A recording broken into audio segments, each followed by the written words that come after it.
தாராபுரம் அருகே பாலம் கட்டுவதற்காக தோண்டியிருந்த குழிக்குள் விழுந்து கணவன் மனைவி உயிரிழந்த சம்பவம் பெரும் சோகத்தை ஏற்படுத்தியுள்ளது. திருப்பூர் மாவட்டம் தாராபுரத்தை அடுத்த சேர்வக்காரன் பாளையம் கிராமத்தைச் சேர்ந்தவர்கள் நாகராஜ், ஆனந்தி தம்பதி. இவர்களும் இவர்களது 13 வயது மகள் தீட்சணாவும் ஆன்மீக சுற்றுலா சென்றுவிட்டு திரும்பிக் கொண்டிருந்தனர். அப்போது தாராபுரம் காங்கேயம் சாலை குல்லாய்பாளையம் மாந்தோப்பின் அருகே இரவு வந்தபோது பாலம் கட்ட தோண்டியிருந்த பள்ளத்தில் பைக்குடன் மூவரும் விழுந்தனர். இதில் கணவன் மனைவி சம்பவ இடத்திலேயே உயிரிழந்தனர். இதில் நல்வாய்ப்பாக இரவு முழுவதும் உயிருக்கு போராடி கொண்டிருந்த அவர்களது குழந்தையை அந்த வழியாக சுற்றுலா சென்ற கல்லூரி மாணவர்கள் குழு மீட்டு கோவையில் உள்ள தனியார் மருத்துவமனைக்கு கொண்டு சென்றனர். பள்ளத்தை தடுப்புகள் கொண்டு சரிவர மூடாததே இந்த விபத்துக்கான காரணம் என குற்றச்சாட்டு எழுந்துள்ளது. இந்த விபத்து குறித்து குண்டடம் போலீசார் வழக்கு பதிவு செய்து விசாரித்து வருகின்றனர். ஆனந்தி நாகராஜுங்கிற தம்பதிகள் டூ வீலரில் வந்திருக்காங்க. அந்த பள்ளத்தில் விழுந்து அறிவிப்பு பலகை இல்லாதனால பள்ளத்தில் விழுந்து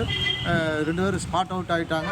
அதுக்கு முன்னாடியே நைட்டு வர ஒரு 10 மணி சுமாருக்கு வந்து ஒரு டூ வீலரில் ஒருத்தர் போயிருக்காரு. அந்த அறிவிப்பு பலகையில் அவரு அதில் விழுந்து காயமாகி அவர் என்ன ஆச்சு ஏதாச்சும் எந்த ஒரு இதே இல்லாமல் இது மாதிரி வந்து அந்த ஒப்பந்ததாரர் மேலே அது ஒரு அறிவிப்பு பகலை வைக்காதனால அவர் மேலே வந்து நடவடிக்கை எடுத்து இது பண்ண. சம்மரி கன்ஸ்ட்ரக்ஷன் என்கிற கரூர் நிறுவனத்தைச் சேர்ந்த ஒப்பந்ததாரர் இந்த பணியை செய்து வருகிறார்.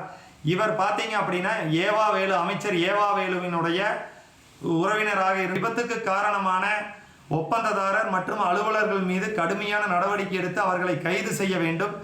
திருப்பூர் மாவட்டம் தாராபுரம் விபத்தில் உயிரிழந்தவர்களின் குடும்பத்தினருக்கு முதலமைச்சர் ஸ்டாலின் நிவாரணம் அறிவித்துள்ளார். இது தொடர்பாக வெளியிட்டுள்ள அறிக்கையில், பாலத்திலிருந்து இருசக்கர வாகனம் தவறி விழுந்த விபத்தில் இறந்தவர்களின் குடும்பத்தினருக்கு அவர் இரங்கல் தெரிவித்துள்ளார். விபத்தில் படுகாயமடைந்து தனியார் மருத்துவமனையில் சிகிச்சை பெற்று வரும் சிறுமிக்கு சிறப்பு சிகிச்சை அளிக்க உத்தரவிட்டுள்ள முதலமைச்சர், உயிரிழந்தவர்களின் குடும்பத்தினருக்கு தலா 3 லட்சம் ரூபாயும், மருத்துவமனையில் சிகிச்சை பெற்று வரும் சிறுமிக்கு 1 லட்சம் ரூபாய் நிவாரணமும் வழங்க உத்தரவிட்டுள்ளார்.